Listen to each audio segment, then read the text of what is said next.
नमस्कार साथियों, कैसे हैं आप सब। उम्मीद है बहुत ही अच्छे होंगे और आपकी पढ़ाई भी बहुत ही अच्छी चल रही होगी। और यदि आप हिंदी मंथन परिवार पर पहली बार आ रहे हैं और हमसे पहली बार मिल रहे हैं और अभी तक आपने चैनल को सब्सक्राइब नहीं किया है तो कृपया चैनल को सब्सक्राइब कर लें, क्योंकि सब्सक्राइब करने में तो कुछ भी खर्च नहीं होता है। और यदि बाद में आपको वीडियो अच्छी लगती है तो वीडियो को लाइक भी कर दें, क्योंकि हमारा पूरा विश्वास है कि आपको वीडियो अच्छी ही लगेगी और आपको कुछ नई जानकारी इससे मिलने वाली है। साथियों, हमारा जो परीक्षा है उसमें पूछा ही जाता है कि हमें कवियों के नाम और उनकी रचनाओं को पूछते हैं। परीक्षा में हमारे पूछा जाता है कि प्रमुख कवि और या उनकी रचनाओं को। तो हमें लगा कि यदि हम इन सबको एक जगह पढ़ लें तो शायद हमारे समय की बचत होगी और आपके लिए ये बहुत अच्छा रहेगा। तो यही सोच के साथ हमने सारे कवियों को, जो मुख्य कवि हैं हिंदी साहित्य में, जो हमारे मुख्य कवि हैं, जैसा कि हमको पता ही है कि हिंदी साहित्य को 4 भागों में बांटा गया है। आदिकाल है, भक्तिकाल है, रीतिकाल और आधुनिक काल है। तो हमने उन सब कालों के जो मुख्य कवि हैं उनको और उनकी रचनाओं को और उनके बारे में जो छोटी जानकारी जो ज़रूरी होनी चाहिए हमें, वो हम यहाँ पर लेकर आज फिर से आपके लिए हाजिर हैं। तो आइए शुरू करते हैं अपना एक नया टॉपिक, एक अच्छे से विश्वास के साथ कि इसमें से हमें कुछ ना कुछ हमारी परीक्षा के लिए बहुत अच्छा मिलने वाला है। और इसी के साथ आइए शुरू करते हैं अपना आज का टॉपिक, जिसका नाम है हिंदी साहित्य के प्रमुख कवि और उनकी रचनाएं। तो आइए पढ़ते हैं। सबसे पहला है नाम इसमें सरहपा।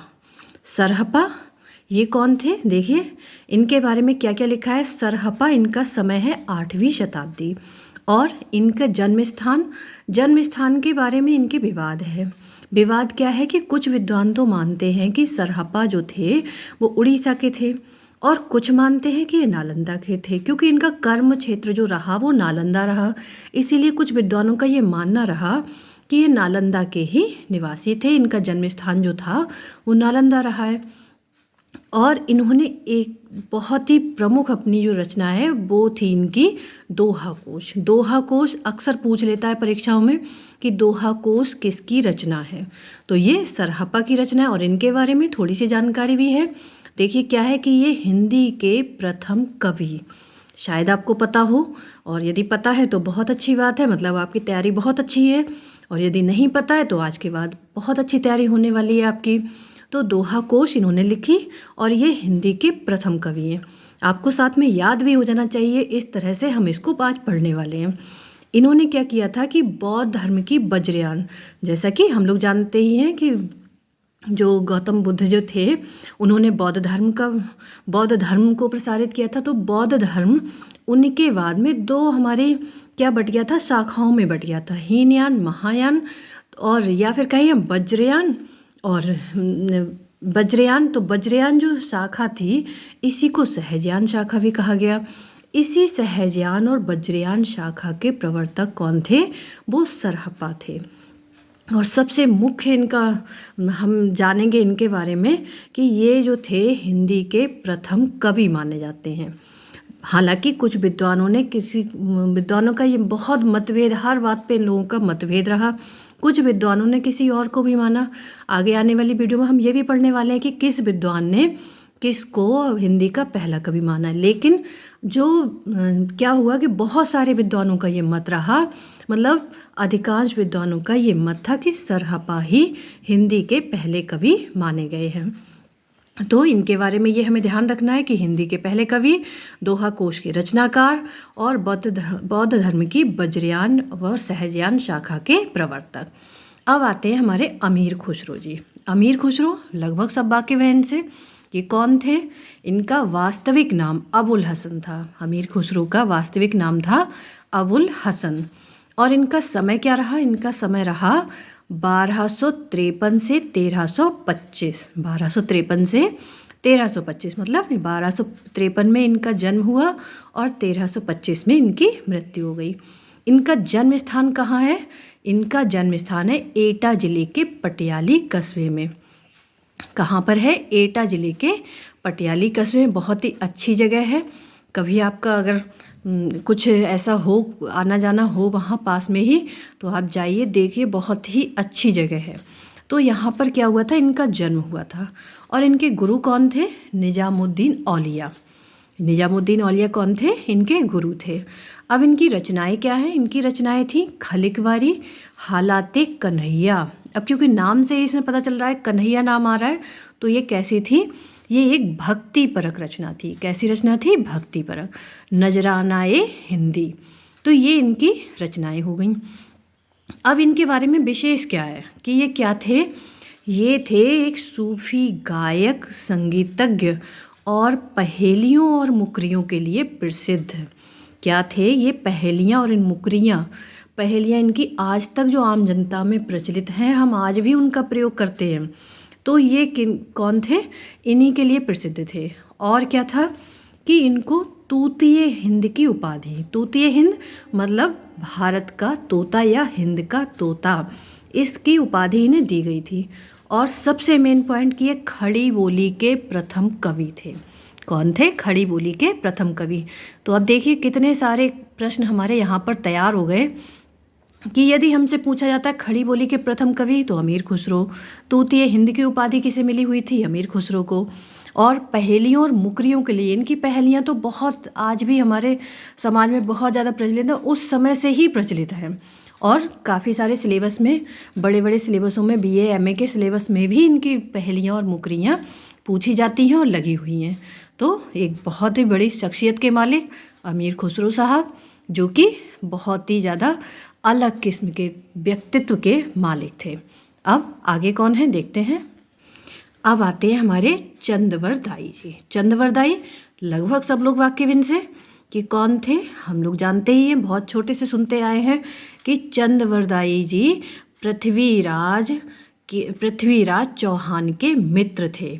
तो इनके बारे में भी आइए थोड़ा सा जानते हैं, क्योंकि ये भी एक कवि थे और इन्होंने भी रचनाएं की हैं। तो इनके बारे में क्या जानते हैं कि इनका समय क्या था। इनका समय था 1148 ईस्वी से 1192 ईस्वी। क्या था? 1148 से 1192 ईस्वी। अब इनका वास्तविक नाम क्या था? पृथ्वी भट्ट। क्या कहते थे? पृथ्वी भट्ट इनका नाम था। इन्होंने ग्रंथ एक ही लिखा था। कौन सा था वो? पृथ्वीराज रासों।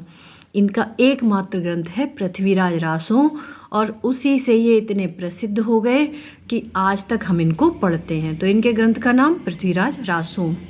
अब आइए पृथ्वीराज रासों के बारे में भी थोड़ा जान लेते हैं कि पृथ्वीराज रासों क्या है। इसे क्या कहा जाता है? इसे छंदों का अजायब घर भी कहते हैं। पृथ्वीराज रासों को छंदों का अजायब घर भी कहा जाता है। इसमें क्या है? 68 प्रकार के छंद हैं और इसे 69 समयों में विभाजित किया गया। अब ये समय क्या है कि जैसे कि हम लोग कहें कि भाग, हम कहते हैं कि इतने भागों में बटा हुआ है, तो उस समय उन्होंने भाग ना कहकर उसे समय नाम दे दिया। तो ये क्या कहेंगे? मतलब हम कह सकते हैं कि इसके 69 भाग हैं या फिर इसके 69 समय हैं। अक्सर पूछ लिया जाता है कि चंदवरदाई के द्वारा लिखित पृथ्वीराज रासों कितने समयों में विभक्त है, या फिर उसे किस में बांटा गया है या किस में विभक्त किया गया है। तो आज हमें ये पता चल गया कि ये 69 समयों में विभक्त है। अब इनके बारे में विशेष क्या है कि ये हिंदी के प्रथम महाकवि हैं। ये क्या हैं? हिंदी के प्रथम महाकवि हैं। और अभी हमने पीछे पढ़ा था अमीर खुसरो जी को, तो वो खड़ी बोली के पहले कवि थे। खड़ी बोली के पहले कवि यदि पूछा जाता है तो वो अमीर खुसरो हो जाएंगे, और यदि हिंदी के प्रथम महाकवि पूछा जाएगा तो वो चंदवरदाई जी हैं। आगे है कि हिंदी साहित्य के आदिकालीन कवि व पृथ्वीराज चौहान के मित्र। ये क्या थे? पृथ्वीराज चौहान के मित्र है। और ये भी सुना जाता है कि जिस दिन पृथ्वीराज चौहान का जन्म हुआ था उसी दिन इनका भी जन्म हुआ था, और जिस दिन उनकी मृत्यु हुई थी उसी दिन चंदवरदाई जी की मृत्यु भी हुई थी। मतलब एक ही दिन में पृथ्वीराज चौहान और चंदवरदाई का जन्म और मृत्यु हुई थी। इसके साथ ही इन्हें छप्पय के राजा की उपाधि भी दी जाती है, क्योंकि पृथ्वीराज रासों में छप्पय का प्रयोग बहुत अधिक हुआ है। बहुत ज़्यादा इन्होंने छप्पय छंद को प्रयोग में लाया है, तो इसीलिए इन्हें क्या कहा गया? इन्हें कहा गया छप्पय का राजा। और यदि आप जानना चाहते हैं छप्पय छंद किसे कहते हैं तो आप पीछे की वीडियो में जाएं, वहाँ देखें जहाँ पर हमने छंद को पढ़ाया है, बहुत अच्छे से पढ़ा है। वहाँ पर आपको पूरी जानकारी हो जाएगी छंदों के बारे में कि कौन से छंद होते हैं और उनकी क्या पहचान होती है, उन्हें किस किस से मिलकर बनाया जाता है। तो ये सब आप पीछे की वीडियो में जाकर पढ़ सकते हैं। तो हमने ये जान लिया चंद्रवरदाई के बारे में कि इनके बारे में विशेष क्या है। तो साथियों ये हमारे कुछ आदिकाल के कवि थे जिनके बारे में मुख्य कवि हैं ये। वैसे तो बहुत सारे, अगर हम पढ़ने बैठे तो अपभ्रंश के बहुत सारे, लेकिन परीक्षाओं की दृष्टि से ये कुछ कवि ही बहुत महत्वपूर्ण हैं, इसलिए हम उनको ही आज यहाँ पर लेकर आए हैं। और यदि आप चाहेंगे तो आप कमेंट करें तो हम बाकी सारे कवियों का एक वीडियो बनाकर आपके सामने लेकर आएंगे। अब आते हैं हम भक्ति काल में। साथियों भक्ति काल को हमने क्या कहा था कि भक्ति काल को भी 4 भागों में बांटा गया। कौन सा था? संत काव्य, सूफी काव्य, कृष्ण भक्ति काव्य और राम भक्ति काव्य। ये 4 भागों में हमने भक्ति काल को पढ़ा है, मतलब इन भक्ति काल को भी। और ये वही भक्ति काल है जिसको कि स्वर्ण युग किसने कहा? जॉर्ज ग्रियर्सन ने भक्ति काल को स्वर्ण काल की संज्ञा दी है। हिंदी साहित्य का स्वर्ण काल जॉर्ज ग्रियर्सन ने ही भक्ति काल को कहा था। तो अब हम पढ़ते हैं संत काव्य में कि संत काव्य में कौन कौन से मुख्य हमारे कवि हुए हैं। सबसे पहले नाम आता है संत काव्य में कबीरदास जी का। कबीरदास जी जिससे आज भी हमारे हर घर का हर बच्चा जानता है, उन्हें अच्छे से पहचानता है कि ये कौन थे, और उनके द्वारा बताए गए दोहे आज तक हमारे मुंह पे रहते हैं। और जब भी कोई भी ऐसी बात आती है तो हम उन दोहों का उदाहरण ज़रूर ही देते हैं। तो कबीरदास जी, इनके बारे में आइए बहुत थोड़ा सा जानते हैं कि ये कौन थे। वैसे तो इनके बारे में यदि हम पढ़ने बैठें तो शायद बहुत समय चाहिए, 1-2 घंटे बीत जाएंगे, हम कबीरदास को तब पढ़ पाएंगे। और आगे आने वाली वीडियो में हम पढ़ेंगे, एक एक कवि के लिए हम बहुत अच्छे से पढ़ने वाले हैं। लेकिन आज बस सारे कवियों को संक्षिप्त रूप में जब हम जान रहे हैं तो यहीं पर हम जानते हैं कबीरदास जी को कि ये थे निर्गुण पंथी। निर्गुण पंथी का मतलब जो निर्गुण ब्रह्म को मानने वाले। निर्गुण यानी कि सगुण को जो ना मानता हो, सगुण अर्थात जो प्रत्यक्ष को ना मानकर अप्रत्यक्ष को मानता हो, वो होता है निर्गुण पंथी। और ये क्या थे? एक समाज सुधारक थे। एक विद्वान ने कहा है कि वो कवि बाद में थे, समाज सुधारक पहले थे। उन्होंने किसी भी अपने दोहे की रचना इसलिए नहीं की कि उन्हें साहित्य में अपना नाम करना था। उन्होंने केवल समाज को सुधारने के लिए अपने साहित्य की रचना की थी। तो कबीरदास जी समाज सुधारक के रूप में आए हमारे सामने, हमारे समाज को सुधारने के लिए, जिनका जन्म हुआ था 1398 ईस्वी में काशी में। इनका जन्म काशी में हुआ था 1398 ईस्वी में और इनकी मृत्यु हुई थी 1575 में मगहर में। और ये शायद हम सभी जानते हैं, बहुत छोटे से हम पढ़ रखा है कि जो अंधविश्वास थे उसको तोड़ने के लिए ये मगहर में गए थे अपनी मृत्यु के लिए। कहा जाता था कि काशी में मरने वाले को मोक्ष मिलता है, तो इन्होंने इस भ्रांति को तोड़ने के लिए ये मगहर में गए अपनी मृत्यु के समय। तो इन चीज़ों को हमें ध्यान रखना पड़ेगा। आगे क्या है कि इनके गुरु कौन थे? इनके गुरु थे रामानंद जी। रामानंद जी इनके गुरु थे। और इनकी रचनाएं क्या है? इन्होंने एक ही रचना की, बीजक, जिसके 3 भाग हैं, साखी, सवद, रमैनी। और यदि हम देखें तो इन्होंने खुद में वो रचना की ही नहीं थी, क्योंकि कबीरदास जी तो निरक्षर थे, पढ़े लिखे थे ही नहीं। वो जो कुछ भी कहते थे, जो उपदेश देते थे, उनके शिष्य जो थे वो अपने कागज़ पर उसे लिख लेते थे। तो उसी को क्या किया, उसका संकलन किया था इनके शिष्य धर्मदास जी ने। तो धर्मदास ने जो इनकी शिक्षाओं का संकलन किया उसको नाम दिया बीजक। और इसमें 3 तरह के जो पद हैं, दोहे हैं, साखी, सवद और रमैनी। आगे हम कबीरदास जी को भी बहुत अच्छे से डिटेल में पढ़ेंगे कि इन्होंने हमारे समाज को कैसे दिशा देने का प्रयास किया और समाज को सुधारने की कोशिश की। अब कबीरदास जी के बाद नाम आता है अगले संत का, ये थे रैदास। रैदास इनका वास्तविक नाम क्या था? रविदास। शायद हमने सुन रखा हो कि रविदास जो थे वही रैदास थे। जिनका समय क्या है? इनका समय है 1376 से 1528। 1528 तक इनका समय रहा और इनका जन्म स्थान रहा वाराणसी। और इनकी रचनाएं क्या है? इन्होंने एक ही रचना की थी, रैदास वाणी। इन्होंने भी उसी कबीर के तरह ही अपनी जो रचना है उसमें जो है भक्ति के और सब चीज़ों के दोहे जो हैं वो दिए थे। और इनका क्या है कि इनके 40 पद गुरु ग्रंथ साहब में भी संकलित किए गए। इनके 40 पद गुरु ग्रंथ साहब, जो सिख धर्म का पवित्र ग्रंथ है गुरु ग्रंथ साहब, उसमें इनके 40 पद जो हैं वो संग्रहित है। अब आते हैं हम गुरु नानक देव पर। गुरु नानक देव शुरू से ही पढ़ते आए हैं हम लोग। इतने महान व्यक्तित्व थे कि इनके बारे में सबको ही कुछ ना कुछ पता होता है और हम बहुत छोटे क्लासों से इनको सिलेबस में पढ़ते आए हैं। तो अब हम थोड़ा सा इनके बारे में जानेंगे कि गुरु नानक देव, इनका जन्म हुआ था 1469 ईस्वी में तलवंडी में, जो कि ननकाना साहिब पाकिस्तान में इस समय है। तलवंडी कहाँ स्थित है? ननकाना साहिब पाकिस्तान में। और मृत्यु इनकी हुई थी 1539 ईस्वी में करतारपुर साहिब पाकिस्तान में। जो करतारपुर साहिब है वो भी पाकिस्तान में है। और इनका जो जन्म हुआ था वो कार्तिक पूर्णिमा के दिन हुआ था। ये सिखों के पहले गुरु थे। कार्तिक पूर्णिमा को जो पवित्र दिन होता है उस दिन ही इनका जन्म हुआ था। कक्षा 10 के सिलेबस में एक लगा हुआ भी है, कक्षा 9 के, कि कार्तिक पूर्णिमा का दिन जो है वो कितना शुभ होता है। उसी दिन हमारे गुरु नानक देव का जन्म हुआ था। और ये क्या थे? सिखों के प्रथम गुरु थे। और इन्होंने रचनाएं भी की थी। कौन सी थी इनकी रचनाएं? जपुजी, आशा दीवार, रहिरास और सोहिला, ये इनकी रचनाएं हैं। अक्सर ये पूछ ली जाती हैं तो हमें ध्यान नहीं रहता है। तो इसके लिए हमें क्या करना है कि इनको अच्छे से पढ़ लेना कई बार। जैसे कि जपुजी, अब जपुजी देखिए आप किसी और की रचना में आता ही नहीं है।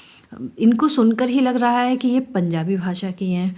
तो ये पंजाबी और हिंदी दोनों में लिखते थे, लेकिन इनकी रचनाएं वो ज़्यादा थीं, वो ज़्यादातर पंजाबी में थी। देखिए आपको आशा दीवार, ये भी पंजाबी का कुछ शब्द लग रहा है। तो इस तरह से हम ये अपना पहचान कर सकते हैं और आराम से इन रचनाओं के बारे में जान सकते हैं। अब हमने सूफी काव्य के बारे में पढ़ लिया, माफ़ करिएगा, हमने संत काव्य के बारे में। अब हम पढ़ते हैं सूफी काव्य के। सूफी काव्य में एकमात्र नाम जो सबसे प्रमुख तौर पर लिया जाता है वो है मलिक मोहम्मद जायसी का। मलिक मोहम्मद जायसी जी ये सूफी काव्य के सबसे प्रमुख कवि थे और इन्होंने अपनी जो रचनाएं थी उससे अपना नाम इतना ज़्यादा प्रसिद्ध इनका हुआ कि इनको बहुत ही आज तक भी एकमात्र ऐसे ये कवि रहे जिनको कि हम आज भी पढ़ लेते हैं इसमें। तो सूफी काव्य में कौन आते? मलिक मोहम्मद जायसी। मलिक ये क्या था? इनका नाम तो केवल मोहम्मद था। अब जायसी, ये जायस नगर के रहने वाले थे, इसीलिए इन्होंने अपने नाम के आगे जायसी लगाया। मलिक क्या था कि ये जो जहाँ के रहने वाले थे वहाँ पर जमींदारों के लिए मलिक कहा जाता था। तो इनका नाम पूरा बन गया मलिक मोहम्मद जायसी। इनका समय क्या रहा? 1492 से 1548। और इनका जन्म स्थान है रायबरेली, उत्तर प्रदेश में। और इनकी रचनाएं क्या है? पद्मावत, अखरावट, आखिरी कलाम, चित्ररेखा और कहरनामा। इनमें सबसे ज़्यादा प्रमुख है कौन सी? पद्मावत। पद्मावत, इससे हम सब अच्छे से इस समय वाकिफ़ हैं क्योंकि जो ये कभी पिक्चर भी बनी थी इस पर पद्मावती नाम से बनी थी। उसको शायद ही कोई ऐसा हो जो इस पिक्चर के बारे में ना जानता हो। इस फिल्म को देखकर बहुत कुछ हमें पद्मावत के बारे में पता चल गया, लेकिन उस फिल्म में बिल्कुल पूरी कहानी सच्ची नहीं है। उसमें क्या है कि जो बाद का पार्ट है वो तो उसमें काल्पनिक नहीं है, लेकिन जो शुरुआत है वो उसमें काल्पनिक दिखाई दे रही है। कई चीज़ों में उसमें अंतर है, लेकिन फिर भी उससे हम लोगों को, समाज में बहुत सारे लोगों को पद्मावत के बारे में पता चला कि पद्मावती कौन थी, रानी पद्मावती कौन थी। और ये एक ऐसा ग्रंथ है जो कि आज तक जिसको कि एक अलग दृष्टि से देखा जाता है और इसी ग्रंथ की बदौलत मलिक मोहम्मद जायसी को सब जानते हैं।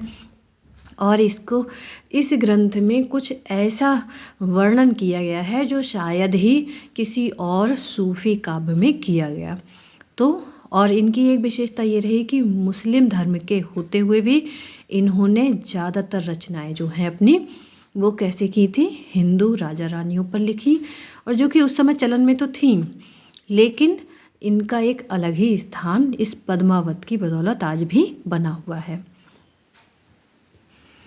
अब हम आते हैं अपने कृष्ण भक्ति शाखा पर। कृष्ण भक्ति शाखा मतलब है कि जिसमें सबसे पहला नाम अगर हम किसी का लें तो वो आता है सूरदास जी का। कृष्ण भक्ति में ये इस समय भी क्या है, ये पहले से ही बहुत सारे भक्त हुए हैं, बहुत सारे लोग हैं ऐसे जिन्होंने कृष्ण की भक्ति की है, आज भी कर रहे हैं लोग। लेकिन इसमें सबसे पहला नाम यदि हम लेते हैं तो वो है सूरदास जी का। सूरदास जी जिनका समय है 1478, रुनकता गांव में इनका जन्म हुआ था और 1583 गोवर्धन के निकट पारसौली गांव में इनकी मृत्यु हुई थी। ये रुनकता गांव जो है वो आगरा मथुरा रोड पर स्थित है, तो वहीं पर बताया जाता है कि सूरदास जी का जन्म हुआ था। लेकिन ये कहा जाता है कि ये जन्मांध थे, मतलब जन्म से अंधे थे। पर कुछ विद्वान ये कहते कि जैसा कृष्ण का वर्णन इन्होंने किया है कि कोई आंखें होने वाला या कोई जन्मांध व्यक्ति नहीं कर सकता है, तो इसलिए इनका जन्मांध होने पर भी विद्वानों में मतभेद है। लेकिन हमने जो अब तक पढ़ा है वो यही पढ़ा कि ये जन्मांध थे। और इनकी रचनाएं क्या हैं? इनकी रचनाएं सूर सागर, सूर सारावली, साहित्य लहरी और भ्रमर गीत। इन्होंने इतनी रचनाएं लिखी, सूर सागर, सूर सारावली, साहित्य लहरी और भ्रमर गीत। भ्रमर गीत जो है वो सूर सागर का ही एक अंग है, उसी में से कुछ पदों को अलग करके भ्रमर गीत की रचना कर ली गई है। तो सूरदास के बारे में हमने पढ़ लिया। अब आते हैं दूसरे कृष्ण भक्त कवि पर जिनका नाम है नंददास।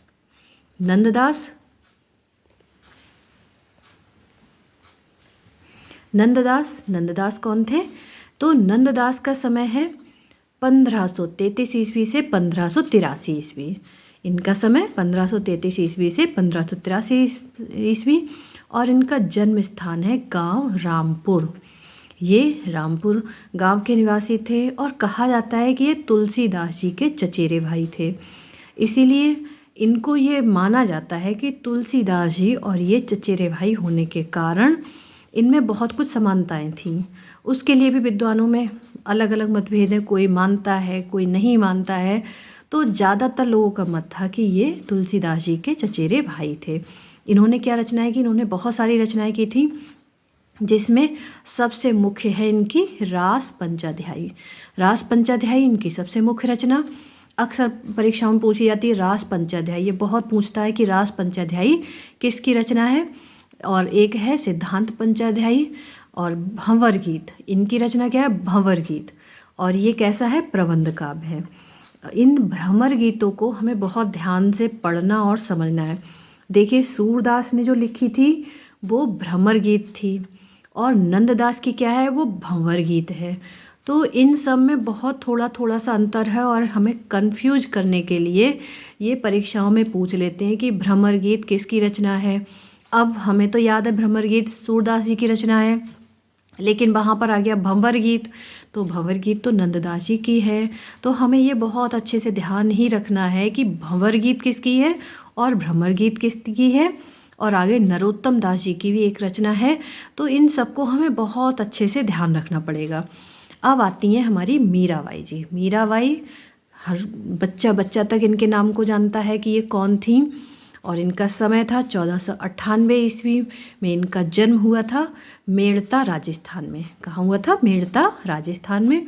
और इनकी मृत्यु हुई 1546 ईस्वी में, जो कि रणछोड़ मंदिर द्वारिका गुजरात में जो है, द्वारिका गुजरात में रणछोड़ मंदिर है, वहाँ पर इनकी मृत्यु हुई थी।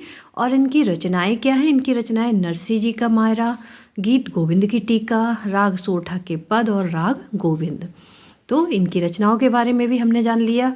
मीराबाई के बारे में तो वैसे हम बहुत कुछ जानते ही हैं, इनके पद आज भी हमारे यहाँ चलते हैं गाने, इनके जो भक्ति भाव के गाने हैं, कृष्ण जी के गाने हैं, वो इनसे ऊपर किसी का भी नाम नहीं आता है कि मीराबाई ऐसी थीं जिन्होंने कृष्ण भक्ति में अपना सर्वस्व लुटा दिया था। और उनके भक्ति भावना ऐसी थी जो कि आज तक उनका जो उपाधि है वो औरों को दी जाती है। जैसे कि क्या है, महादेवी वर्मा को आधुनिक मीरा कहा जाता है। तो ये उपाधि भी उसी व्यक्ति की दी जा सकती है जो इतना महान व्यक्तित्व का मालिक होता है। तो आइए अब आगे देखें। अब आते हैं हमारे रसखान। कृष्ण भक्ति काव्य में एक और नाम, जिनका नाम है रसखान, इनका वास्तविक नाम था सैयद इब्राहिम। सैयद इब्राहिम ये नाम इनका पूछा जाता है अक्सर कि रसखान का वास्तविक नाम क्या था, या फिर सैयद इब्राहिम किसका वास्तविक नाम था। रसखान इनकी उपाधि थी क्योंकि इन्होंने इतने अच्छे दोहे लिखे थे जो कि रस के खान थे, इसीलिए इनका नाम रसखान पड़ गया। इनका समय क्या था, इनका समय है 1548 ईस्वी में। जन्म हुआ इनका काबुल अफ़गानिस्तान में। अब कुछ जगह तो देखता है कि काबुल अफ़गानिस्तान, लेकिन कुछ जगह इनका जन्म स्थान जो है वो दिल्ली माना जाता है। ऐसे ही 1518 में इनकी वृंदावन में मृत्यु हो गई थी। अब इनकी रचनाएं क्या है, प्रेम वाटिका, सुजान रसखान और दान लीला।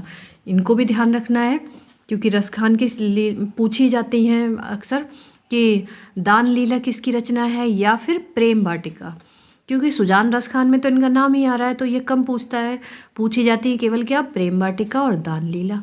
तो इनको भी हमें ध्यान रखना पड़ेगा। अब आते हैं हमारे नरोत्तम दास। नरोत्तम दास जी, जिनका समय था 1493 से 1582 ईस्वी, 1493 से 1582, और इनका जन्म स्थान क्या है, उत्तर प्रदेश के सीतापुर के ग्राम बाड़ी में।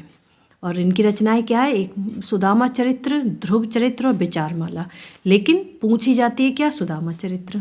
सुदामा चरित्र हर परीक्षा में जहाँ पर भी रचनाएं पूछी जाती हैं 50% परीक्षाओं में ये सुदामा चरित्र को पूछा जाता है। तो नरोत्तम दास की रचना सुदामा चरित्र, जिसको हमें बहुत अच्छे से ध्यान रखना पड़ेगा। अब हम आते हैं अपने राम भक्ति काव्य पर। राम भक्ति काव्य में कौन कौन प्रसिद्ध कवि हुए, तो सबसे पहले हुए थे हमारे रामानंद जी। रामानंद जी जिन्होंने राम भक्ति काव्य को जो है क्या किया था, इसमें पहले कवि थे। इनका समय था 1400 से 1470 ईस्वी। इनका समय रहा 1400 से 1470 ईस्वी, और इनका स्थान है प्रयागराज। जन्म स्थान इनका क्या है, प्रयागराज। और इनके बारे में विशेष क्या है कि ये उत्तर भारत में भक्ति का प्रचार करने का श्रेय इन्हें दिया जाता है। जब भक्ति आंदोलन चला था, जिस समय हमारे समाज में भक्ति आंदोलन का प्रचार हुआ था, उस समय जो उत्तर भारत में जो भक्ति आंदोलन को प्रचारित करने का श्रेय था वो रामानंद जी को था। और इन्होंने क्या रचनाएं लिखी थी, इनकी रचनाएं हैं राम रक्षा स्रोत, राम रक्षा स्रोत और रामार्चन पद्धति। राम रक्षा स्रोत और रामार्चन पद्धति।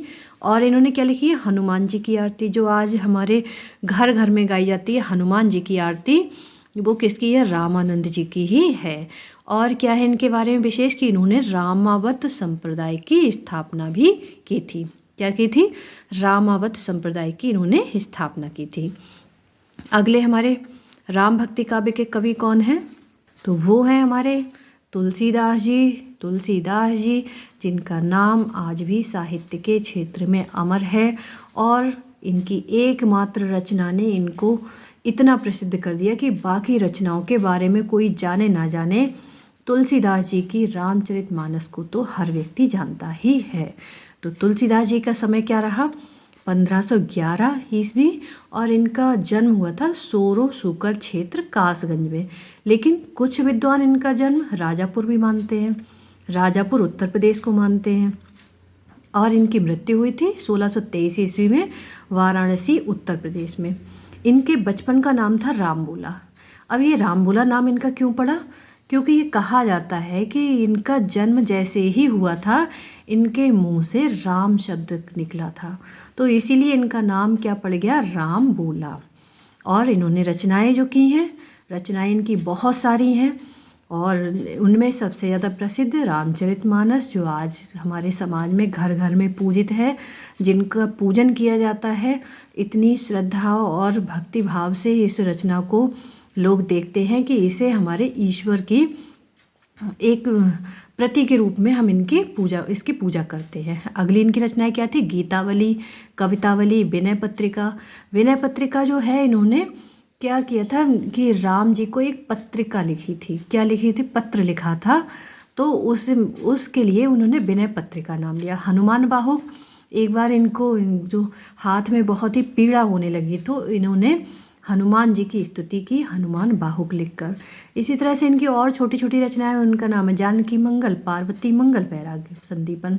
तो तुलसीदास जी की रचनाएं हमें बहुत अच्छे से याद करनी होंगी, क्योंकि तुलसीदास जी आज भी, जिनकी एक पुस्तक या एक ग्रंथ और जो है आज भी घर घर में पूजित है, तो इसको तो हमें जानना ही पड़ेगा कि कौन थे ऐसे महान व्यक्तित्व जिन्होंने इतना महान ग्रंथ लिखा, जो कि विश्व में प्रसिद्ध है।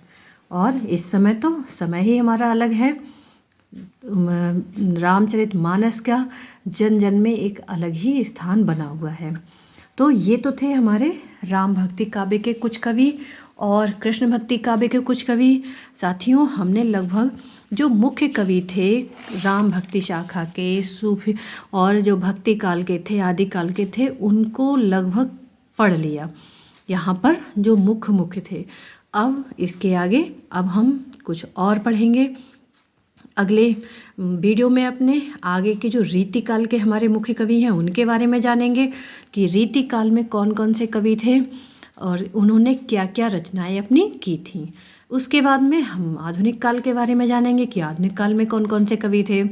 तो साथियों, पूरा वीडियो देखने के लिए बहुत बहुत धन्यवाद। इसी तरह से आप अपने लक्ष्य की ओर दिन प्रतिदिन बढ़ते रहें और जितना भी हमसे बन पड़ेगा आपकी सहायता करने में, वो हम ज़रूर करेंगे। और तभी आपको कुछ फ़ायदा होगा और उसी दिन आपको ये अच्छा लगेगा जब आपका जितना भी कर्म है वो आपके सामने आएगा। तो साथियों, मिलते हैं अगले वीडियो के साथ। तब तक नमस्कार, धन्यवाद। और यदि वीडियो अच्छा लगा हो तो कृपया लाइक अवश्य कर दें। धन्यवाद, नमस्कार।